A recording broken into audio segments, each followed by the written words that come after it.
manau, kad Lietuvoje vienintelis, kol kas ir dar nepakartojamas, kaip mūsų bardas Kernagis muzikoje, taip Sabonis krepšinį sporte. Atsimenu, kai mačiau 16, kai jis atėjo į pirmą treniruotę, o mes tada gyvenom jachtklube. Ir ėjo vyras prie durų, matosi pečiai, bet nesimato galvos.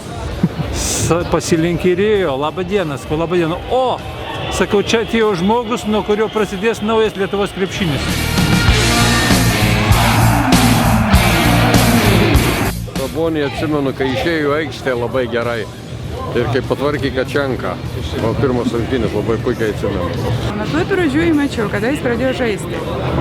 Ir kaip jis atrodė? Gražus jaunas kūdas, svaidė jį, kas paėgė aikšteliai, kol prisiaugino svorio. Paskui išvažiavo, žiūrėjau ir ten, kaip jisai žaidė. Tiesiog tikrai žinau, nuo pat senai. Paliko labai ryškų pėdsaką. Ne tik kaip krepšininkas, bet ir kaip žmogus, aš manau, paliko. Iš tiesų, pradėjau krepšinį žiūrėti vien tik dėl jo.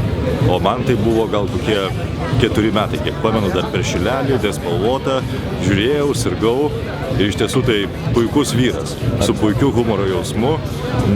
Žvaigždė, super mega žvaigždė, kuri iš tiesų yra ne žvaigždė gyvenime. Ir tuo reikia didžiuotis, kad mes turime tokį Arvydą.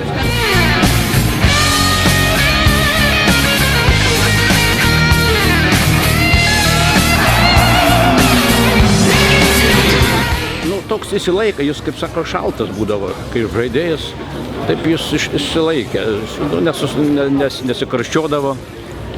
Šaltunėro toks žaidėjas, kaip sako. Taip jis, kaip ir dabar panašiai.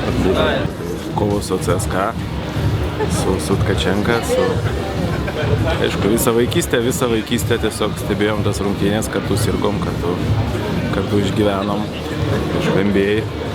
Jo karjerą, Portland Trail Blazers.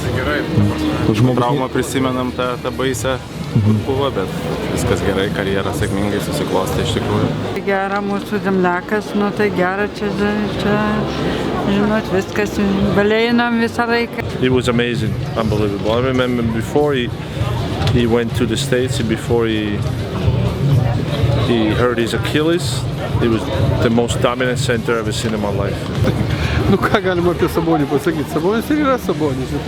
Žvaigždė, super žvaigždė.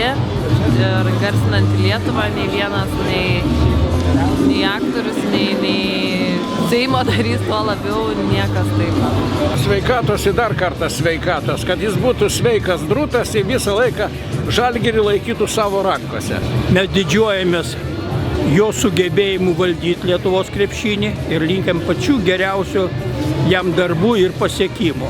Tikrai Lietuvos čia yra Lietuvos krepšinio žvaigždės gimtadienis. Aš kaip sakiau, juokaudamas, galit šito ir nerodyti, bet man, reiškia, kada čia jo marškinėlius kėlė, tai sakiau, Švento Arvydo drobulės dangų nėmimo šventė. Manau, kad jisai ką galėjo Lietuvai, tą tikrai atidavė.